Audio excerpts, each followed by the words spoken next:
B.3 Data Processing in JSPs.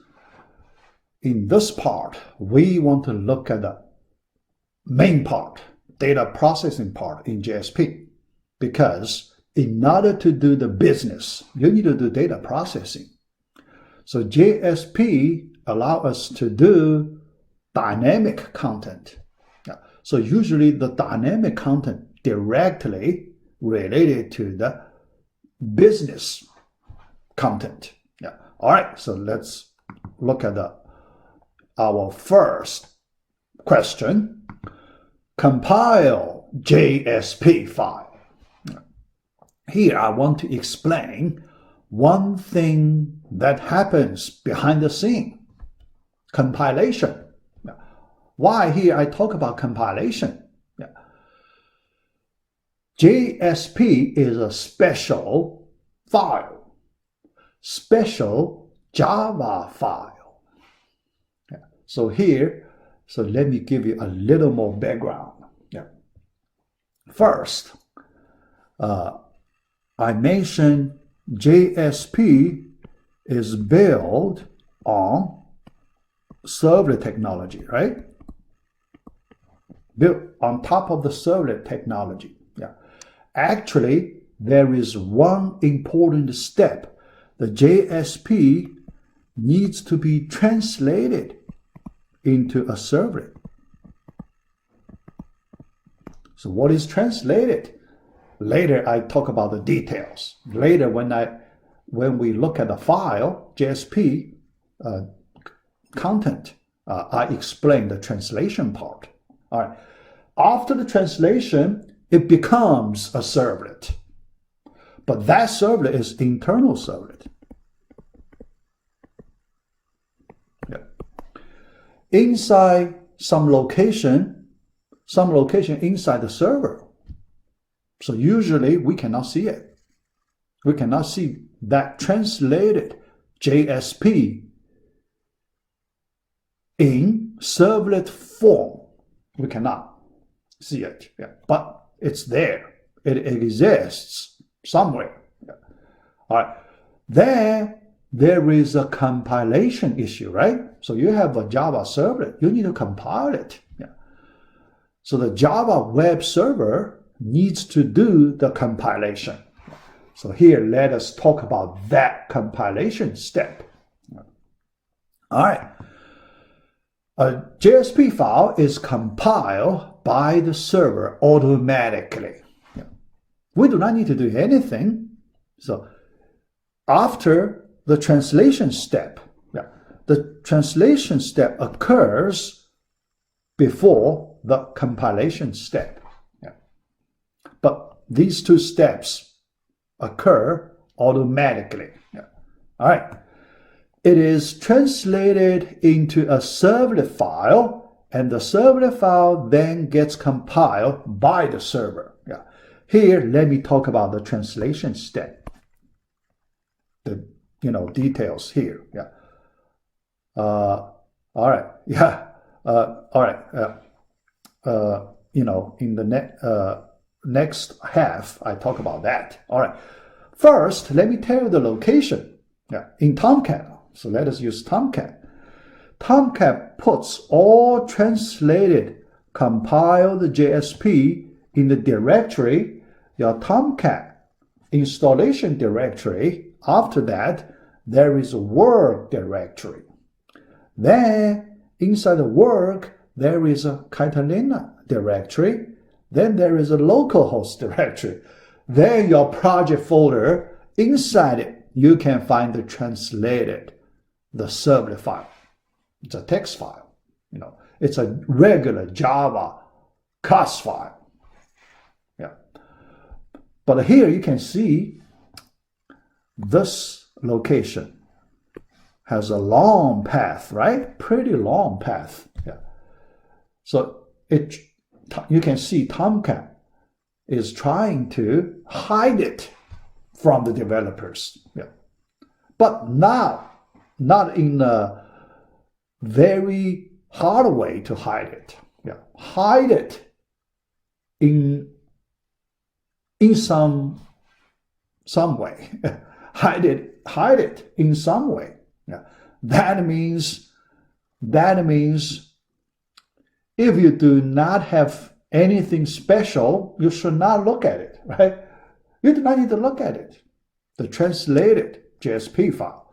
But in case you really want to see it, then you have a chance to see it. Yeah. So that is the reason, this path is used. Yeah. A little longer than expected, but not too long. You still, if you really want to see it, you can do it. Yeah. All right. Yeah. So that's the location. Yeah. All right. So then let us talk about translation compilation procedure. Yeah. All right. In some web container, yeah, let us use Tomcat as the example, because other than Tomcat, there are several other web containers, right? Yeah. The JSP is translated and compiled just in time. Just in time. So what's the meaning just in time? Yeah, the meaning is like this. When the first request to that JSP arrives, first request from the client, from one client. Yeah. One client visit this particular JSP, but that is the first time visit. Then at that time, it is translated and compiled. In other words, if nobody visits that particular JSP file, then it never gets translated and compiled. Why do it? If nobody uses it, why do the conversion, right?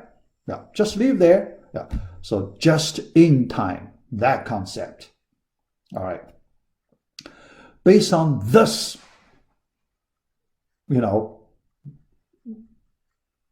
what do we call it? This property, right? Based on this property. So you can see the first time when you visit a JSP, the first time visit JSP, very slow. First visit of a JSP, very slow. Why? Translation takes time, right? After translation, compilation takes a little more time. So usually, yeah. So if you really pay attention to your Java web application, usually the very first time you visit one JSP file, you can notice about 2 or 3 seconds delay. You need to wait. Usually, based on my experience, 2 or 3 seconds delay time. But that's quite significant. But remember, it is the first time. It happens only the first time. Now, after that, your second visit, very fast, because already compiled. You just call the compiled JSP, so it runs really fast. Normal speed. Yeah. All right. So here, so you can understand what happened behind the scene. Yeah. Here, let me just still use our Duke example, index.jsp, to explain that translation compilation details. Yeah. So let me use that. Yeah.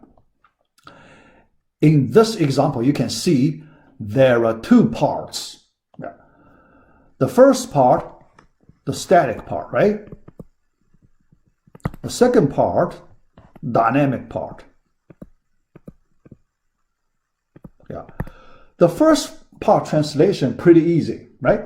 Because the first part, the translator, so we just assume some special tool to do the translation. So that tool, translator tool, just copy the whole block of static text, and put in a string, Java string, double quotes string, and then do all the necessary work, but that part is automatic.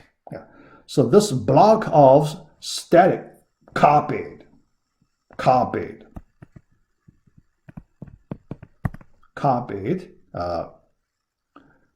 into the servlet. We know, so that's the translated servlet, right? Yeah, because it is done by the tool automatically, so we do not need to do it. We as Java programmers, we never need to do this kind of work, so we do not feel, very tedious, very boring. So we do not have that experience. Yeah. All right. Yeah. So that's the static part.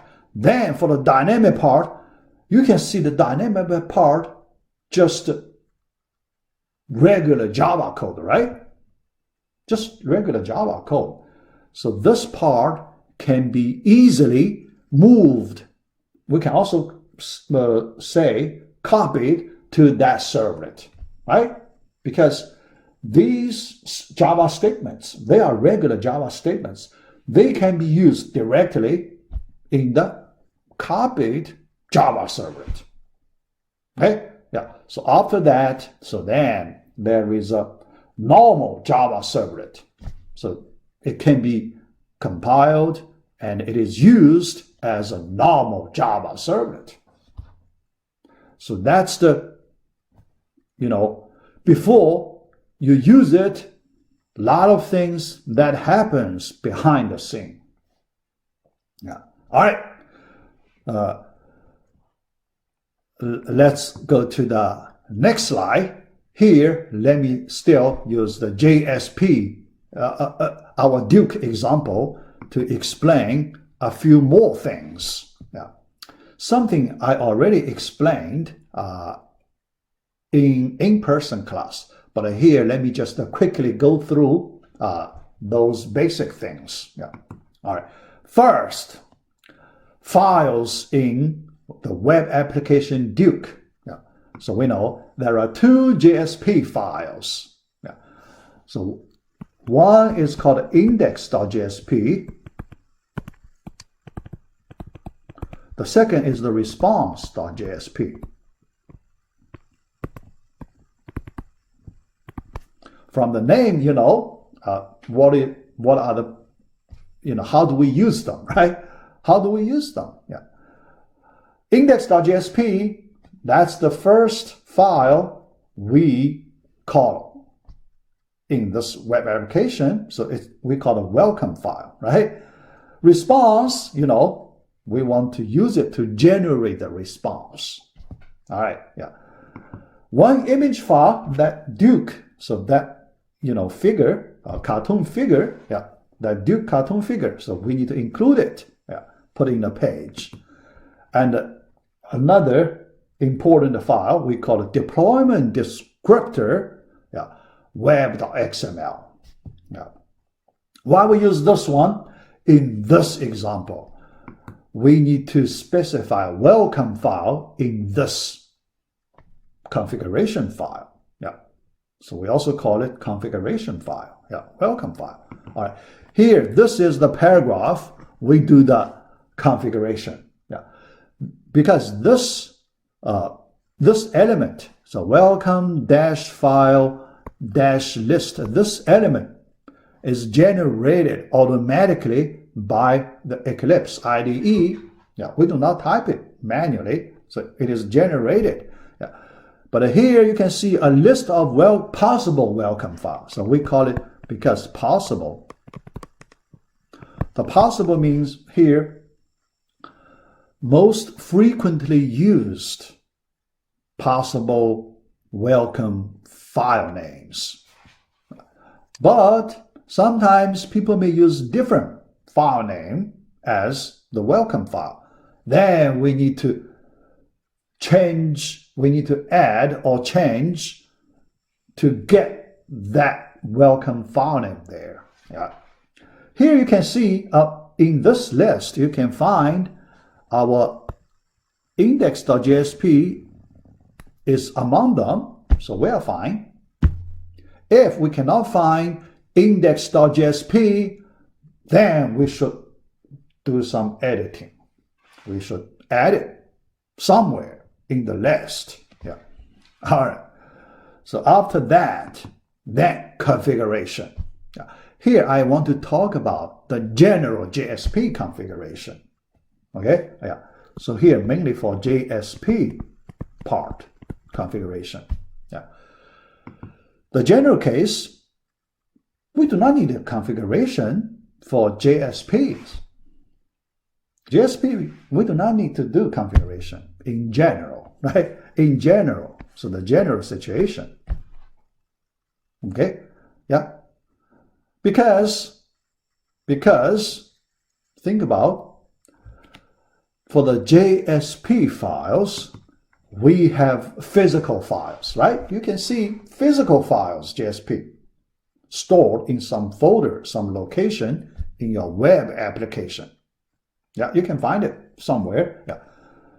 And also the translation, then there is a servlet. Yeah. So when you visit this JSP, that corresponding servlet will be called to do the data processing for this JSP. Yeah.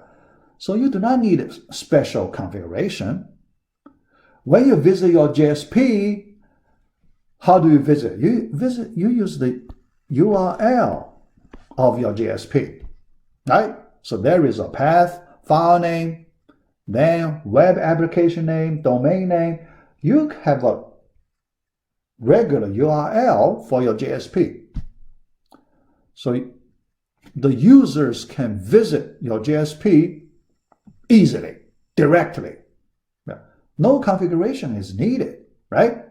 The reason for the servlet we need to do configuration because the user, our users usually do not know how to visit a servlet.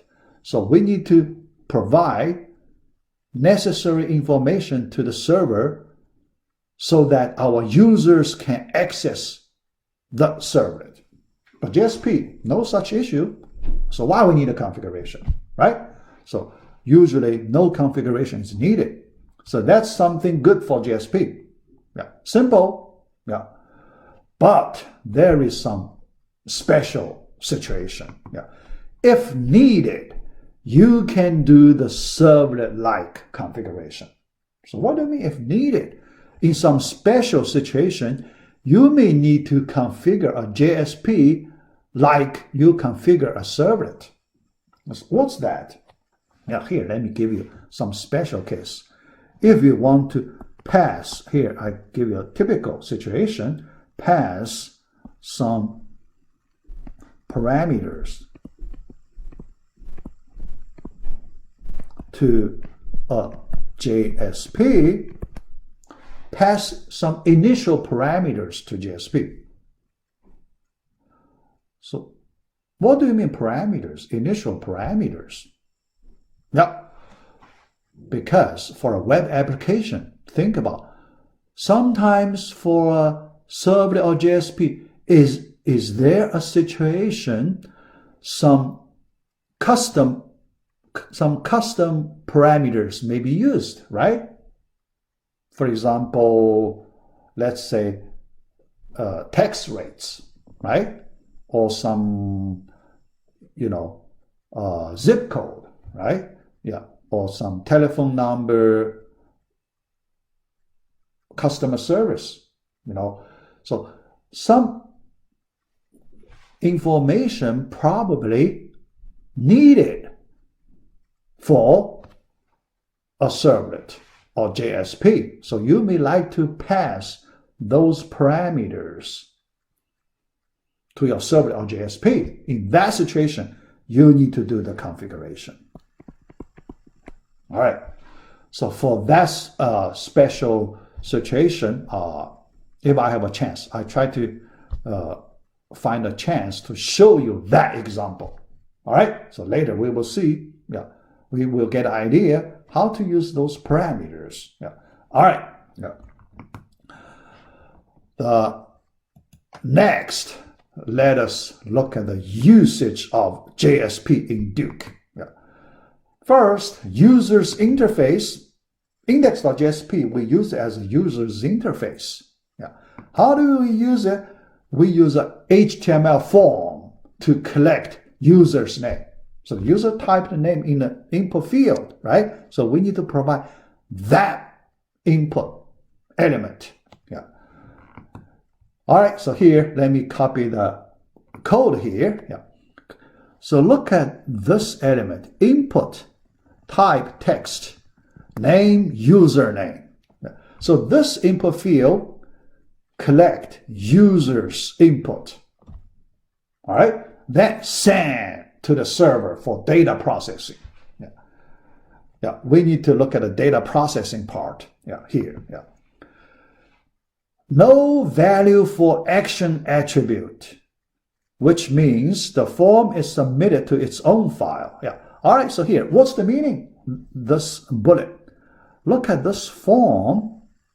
Form, you have method, get method, HTTP get method. Later I will talk about this get method, post method. Later.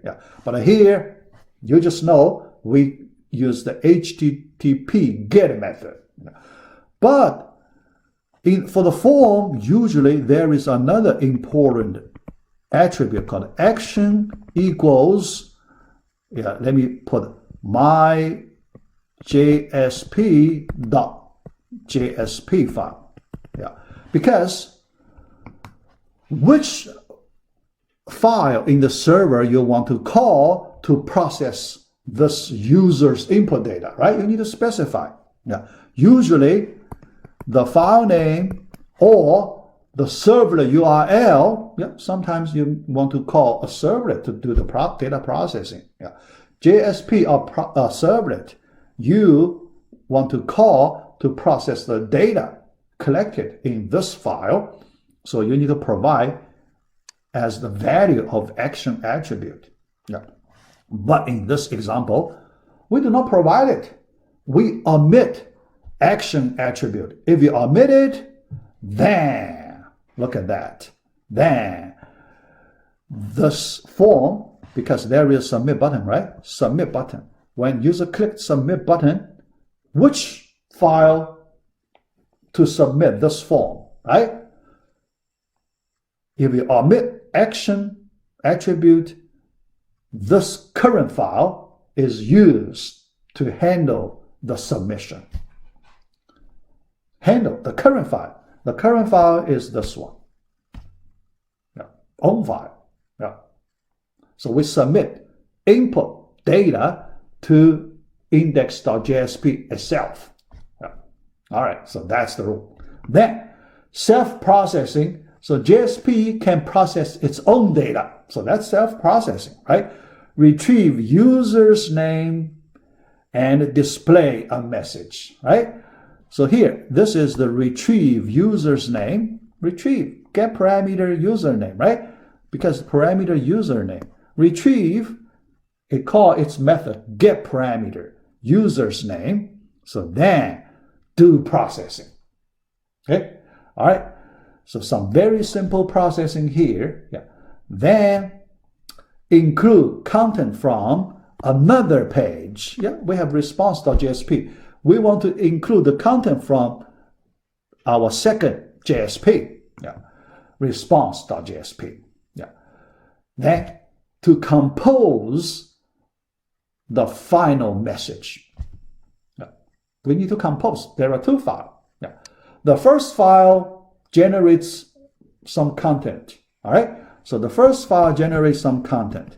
Then include second file include some content. Then so here first file you have some content. Include content from second one. Then you get back to the first and complete the whole HTML content. All right, so that is the,